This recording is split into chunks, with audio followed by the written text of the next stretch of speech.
പ്രസവത്തിന് 365 ദിവസത്തെ അവധി. കേന്ദ്ര നയത്തിന് നിർണായക മാറ്റവുമായി വിജയ് സർക്കാർ. ചെന്നൈയിലാണ് നമ്മുടെ ഈ പുതിയ സംഭവം. പ്രസവ നയത്തിൽ പുതിയ ചുവടുവയ്പ് നടത്തിയിരിക്കുകയാണ് തമിഴ്നാട് സർക്കാർ. മൂന്നാമത്തെ പ്രസവത്തിന് വനിതാ സർക്കാർ ജീവനക്കാർക്ക് ഇനി മുതൽ 365 ദിവസത്തെ ശമ്പളത്തോടെയുള്ള പ്രസവ അവധി ലഭിക്കും. മാനവ വിഭവശേഷി മന്ത്രി ഡി ശരത്കുമാറാണ് നിയമസഭയിൽ പുതിയ പ്രഖ്യാപനം നടത്തിയത്. മൂന്നാമത്തെ പ്രസവ അവധി 12 ആഴ്ചയെ നേരത്തെ തന്നെ പരിമിതപ്പെടുത്തിയിരുന്നു. ജനസംഖ്യാ നിയന്ത്രണത്തിൽ മുൻപന്തിയിൽ നിൽക്കുന്ന സംസ്ഥാനങ്ങളിൽ ഒന്നാണ് തമിഴ്നാട്. പക്ഷേ പുതിയ നയം തൊഴിൽ ക്ഷേമവുമായി ബന്ധപ്പെട്ടതാണെങ്കിലും ജനസംഖ്യയിൽ തമിഴ്നാട് വിട്ടുവീഴ്ചകൾക്കൊരുങ്ങുകയാണോ എന്ന ചോദ്യം ഉയരുകയാണ്. ഇനി പുതിയ പ്രസവ നയം. സർക്കാരിൻ്റെ മുൻ ചട്ടക്കൂട് പ്രകാരം വനിതാ സർക്കാർ ജീവനക്കാർക്ക് 2 കുഞ്ഞുങ്ങൾക്ക് 365 ദിവസത്തെ പ്രസവ അവധി, മൂന്നാമത്തെ കുഞ്ഞിന് 12 ആഴ്ച 84 ദിവസമോ ആണ് അവധിയായി നൽകിയിരുന്നത്. ശമ്പളത്തോടെയുള്ള അവധിയാണിത്. പുതിയ നയപ്രകാരം മൂന്നാമത്തെ പ്രസവത്തിനും ആദ്യത്തെ 2 കുഞ്ഞുങ്ങൾക്കുമുള്ള അവധി തന്നെ ലഭിക്കും. മുൻ അവധി ദിനങ്ങളെക്കാളും 4 ഇരട്ടിയാണത്.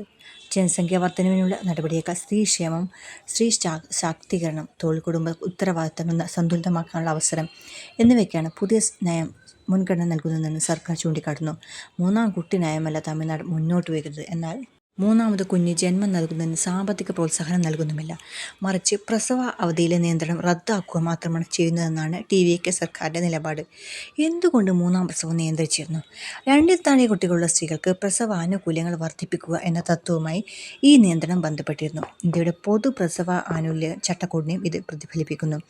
1961 പിന്നീട് 2017 ഭേദഗതി വരുത്തുകയും ചെയ്ത നിയമപ്രകാരം ആദ്യത്തെ 2 പ്രസവങ്ങൾക്ക് 26 ആഴ്ചത്തെ അവധിയും 2-ൽ കൂടുതൽ കുഞ്ഞുങ്ങൾക്ക് 12 ആഴ്ചത്തെ അവധിയുമാണ് അനുവദിച്ചിരുന്നത്.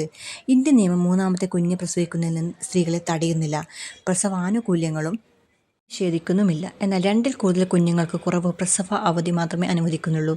ജനസംഖ്യയുമായി ബന്ധപ്പെട്ടാണ് ഈ നിയന്ത്രണം ഏർപ്പെടുത്തിയിരിക്കുന്നത്. ഇനി കേന്ദ്ര നയം.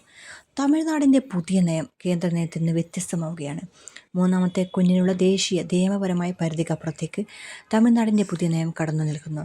സർക്കാർ ജീവനക്കാർക്ക് അവരുടേതായ സർവീസ് നിയമങ്ങളുണ്ട്. അതിൽ നിന്ന് വ്യത്യസ്തമാണ് പ്രസവ അവധി സംബന്ധിച്ച് സ്വകാര്യ മേഖലയിലെ നിയമങ്ങൾ. സിവിൽ സർവീസ് നിയമങ്ങളും മറ്റുള്ളവയിൽ നിന്ന് വ്യത്യസ്തമാണ്.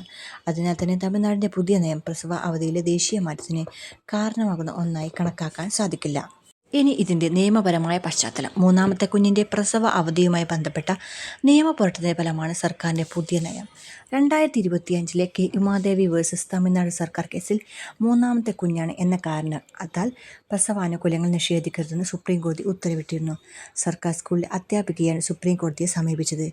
അന്തസ്, ആരോഗ്യം, സമത്വം, പ്രത്യുൽപാദന, തിരഞ്ഞെടുപ്പ് എന്നിവ ഉൾപ്പെടെയുള്ള ഭരണഘടന മുന്നോട്ട് വയ്ക്കുന്ന അവകാശങ്ങളുമായി പ്രസവ അവധി ബന്ധപ്പെട്ടിരിക്കുന്നുവെന്ന് സുപ്രീം കോടതി അന്ന് ഊന്നി പറഞ്ഞു. 2026 മാർച്ചിൽ മൂന്നാമത്തെ ഗർഭകാല പ്രസവാവധി 12 ആഴ്ചയായി പരിമിതപ്പെടുത്തിക്കൊണ്ട് തമിഴ്നാട് സർക്കാർ ഉത്തരവ് പുറപ്പെടുവിച്ചു. നീക്കം ചോദ്യം ചെയ്യപ്പെട്ടതിനെ തുടർന്ന് ഏപ്രിലിൽ മദ്രാസ് ഹൈക്കോടതി ഈ നിയന്ത്രണം ന്യായീകരിക്കാൻ ആവാത്തതാണെന്ന് വാദിച്ചു. മൂന്നാമത്തെ ഗർഭധാരണമായതിനാൽ അമ്മയ്ക്കാവശ്യമായ ശാരീരികവും പ്രസവാനന്തരവുമായ പരിചരണത്തിന് പ്രാധാന്യം കുറഞ്ഞു പോകുമെന്ന് കോടതി നിരീക്ഷിച്ചു. തമിഴ്നാട് വലിയ കുടുംബത്തെ പ്രോത്സാഹിപ്പിക്കുന്നു. മൂന്നാമത്തെ കുഞ്ഞിന് പണം ആനുകൂല്യമോ നികുതി ആനുകൂല്യമോ ബോണസോ പ്രത്യേക ക്ഷേമ പാക്കേജ് സർക്കാർ പ്രഖ്യാപിച്ചിട്ടില്ല. കുടുംബങ്ങളിൽ കൂടുതൽ കുട്ടികൾ വേണമെന്ന് സർക്കാർ പറഞ്ഞിട്ടുമില്ല. എന്നാൽ സർക്കാരിൻ്റെ പുതിയ നയം ജനസംഖ്യാ വളർച്ചയെ പ്രോത്സാഹിപ്പിക്കുന്ന ഒന്നായി കാണേണ്ടതില്ല, മറിച്ച് പ്രസവാനുകൂല്യങ്ങളുടെ തത്വശാസ്ത്രത്തിലെ ഒരു മാറ്റമായിട്ടാണ് ഇത് കാണേണ്ടത്. ഒരു സ്ത്രീക്ക് മൂന്നാമത്തെ കുട്ടി ജനിക്കുന്നതിന് രോഗശാന്തി, നവജാത ശിശു സംരക്ഷണം, ജോലിസ്ഥല സംരക്ഷണം എന്നിവയുടെ ആവശ്യകത കുറയുന്നില്ലെന്ന് സർക്കാർ ചൂണ്ടിക്കാട്ടുന്നു. അപ്പോൾ മൂന്നാമത്തെ പ്രസവവും അനുവദിക്കുന്ന ജോലിയും അതുപോലെ തന്നെ ലീവും അവധിയും തമിഴ്നാട് സർക്കാരിൻ്റെ ഈ TVK സർക്കാരിൻ്റെ ഈ നയത്തോട് നിങ്ങൾ എങ്ങനെയാണ് പ്രതികരിക്കുന്നത്? നിങ്ങളുടെ അഭിപ്രായങ്ങൾ കമൻറ്റ് ബോക്സിൽ രേഖപ്പെടുത്തുക. കൂട്ടത്തിൽ ഈ വീഡിയോ ഇഷ്ടമെങ്കിൽ ലൈക്ക് ചെയ്യുക, കമൻറ്റ് ചെയ്യുക, ഷെയർ ചെയ്യുക. കൂട്ടത്തിൽ ഈ ചാനൽ സബ്സ്ക്രൈബ് ചെയ്യാൻ ആരെങ്കിലും ബാക്കിയുണ്ടെങ്കിൽ ചാനൽ സബ്സ്ക്രൈബ് ചെയ്ത് സപ്പോർട്ട് ചെയ്യൂ. താങ്ക്